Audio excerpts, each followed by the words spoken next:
Oh! Oh, thank God. Oh,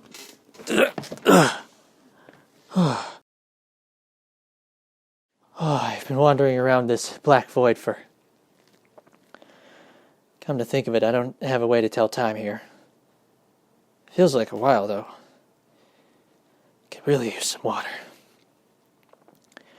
I don't even know how I ended up here, or what I'm supposed to be doing. Oh! Okay, Dandara review it is then.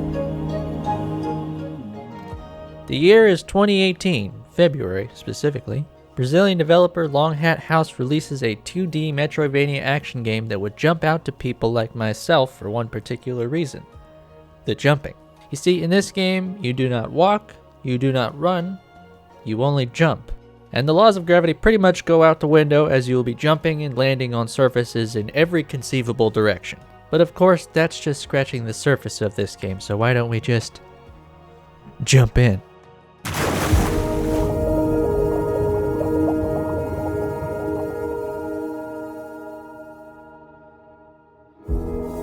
In this game, you play as the titular Dandara, who is literally born to combat a crisis that the world of the Salt faces. After a short synopsis filling you in on the crisis, you're quickly thrown into a tutorial, and pretty soon you're exploring the world. To begin with, Dandara has a limited range of abilities that expands over the course of the game, naturally. Basically, you can jump and you can fire a beam of... Whoa! Damn! Okay. But anyway, the jumping is fairly intuitive. It's as simple as aiming and launching. Only certain surfaces can be landed on, and they're generally very easy to distinguish. The game will auto-target platforms if you get the reticle close, but it will also let you target more accurately if you want to. You can really fly through a zone if you're in a hurry. The devs also added inverted controls for the jumps, meaning if you go past 90 degrees, the reticle will go back up instead of stopping or following your controls. I went back and forth on this, but overall probably the smart move. This being a Metroidvania-style game, Dandara will come across plenty of obstacles, colorfully distinct from their environment, that will prevent you from accessing a chest or a special room or an entire area until you acquire a certain item or ability. I did feel at times like navigation was a bit of a chore. The map, while helpful, left a bit to be desired. For one thing, every room or area on the map has a name, but the map will only tell you the name of the room that you're currently in. Then there are the various obstacles. They are marked on the map, but it did seem like there were a few inconsistencies. Some of the stuff on the map was a little hard to decipher. And there were also a couple instances when it seemed like an object was supposed to be put on the map, but it was just overlooked. I also found myself occasionally getting confused by the mechanics of some of the obstacles, either misinterpreting what triggers them to change or mistakenly assuming that I couldn't get past something without a new ability. Because some obstacles do require a special ability, but others don't. For the most part, I was able to intuit how to interact with everything, but there were just a couple instances where I was left scratching my head.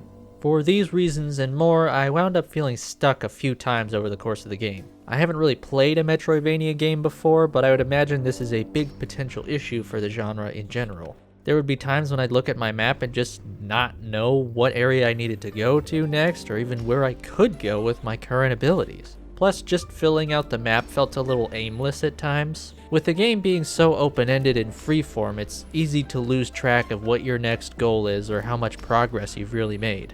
The last thing I want to complain about in regards to the exploration and traversal is how you arrive at the final zone of the game.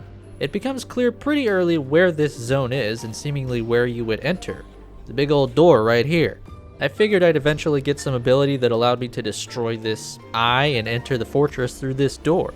That was not the case. I won't specifically say how you enter the area, but I will say that it was not intuitive or logical from a gameplay perspective at all. Let's just say I looked up a walkthrough a couple times, because I'm not the type to wander around trying every single option at my disposal for hours just to make a single smidgen of progress. I should point out that while it may seem like I'm spending a good deal of time complaining, the issues aren't that major. There are just a few roadblocks that dampen an otherwise enjoyable experience. You may not even run into these issues yourself. Like I said, I'm very new to the genre, but the fundamentals of traversal in this game are really solid, and some of the abilities you get down the line make really creative use of the landscape to help you get around. I won't spoil all of them, of course, but rest assured there's some good stuff there. It should also be noted that the version of Dandara I played was way different from the game at release. The Trials of Fear edition is a massive expansion to the base game, essentially doubling the explorable area of the game, adding new abilities, bosses, lore tidbits, and even a secret special ending. But I'll talk about all that stuff in the next segment. Oh! This is so crazy. I guess one of us is gonna...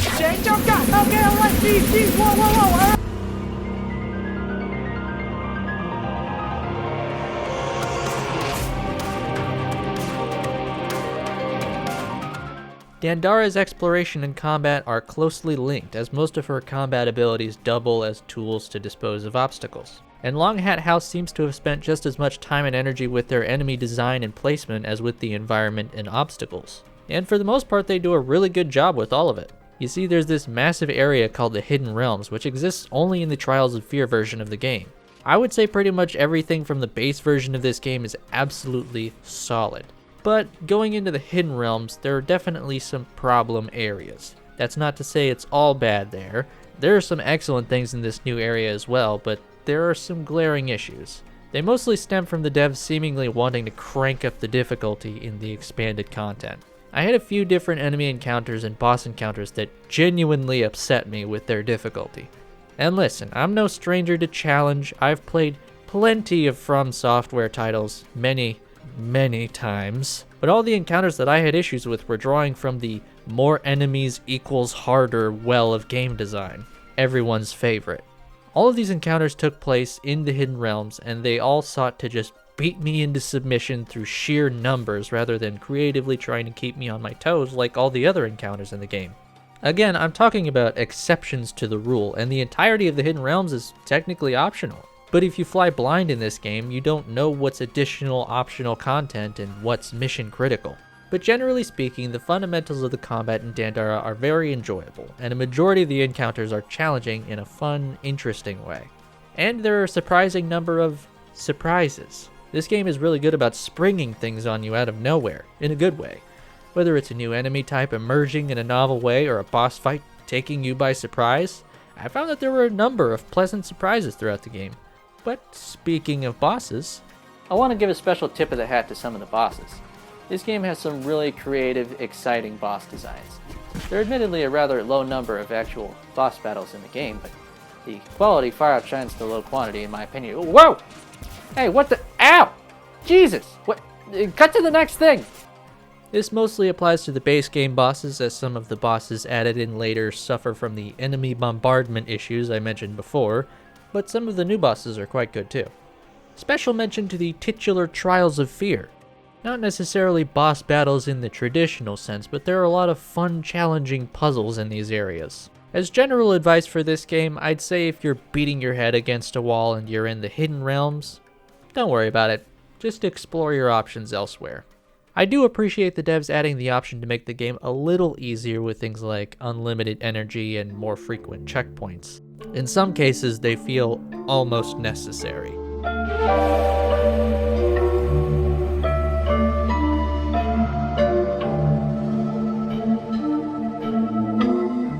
You've seen it already at this point, but visually, this game is really easy on the eyes. Every area is visually distinct from the others, there are plenty of unique enemies in each zone, and most areas have an associated obstacle or hazard unique to them. The Salt, as the world is called, feels very fleshed out from a gameplay perspective.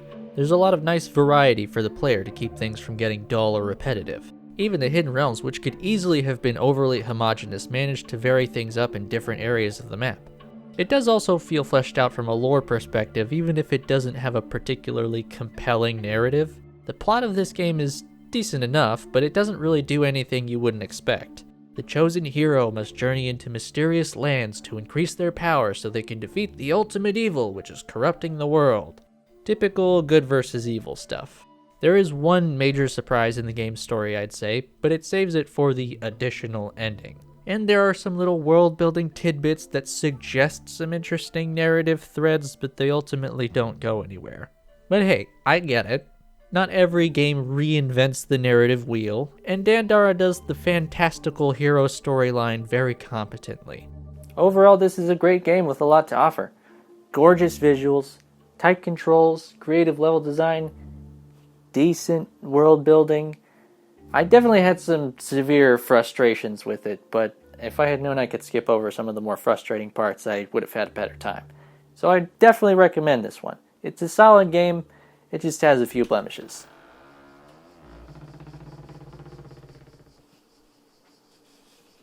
Could it be? Is my suffering over?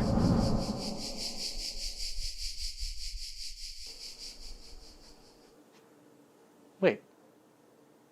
Is this my Patreon page? Oh, god damn it! Hey everyone, I just want to thank you for watching this Dandara review. And if you're so inclined, please throw a few bucks my way over on Patreon. It helps me be less poor. Everyone who pledges will get their names at the end of every one of my videos, and my eternal gratitude. And those who want to give a little bit more will be able to look behind the scenes and see what goofy things I do to get these videos made.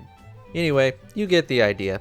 Check out the Patreon, like the video, subscribe to the channel, eat your vegetables, stay in school, don't do drugs, and do that thing you've been meaning to do.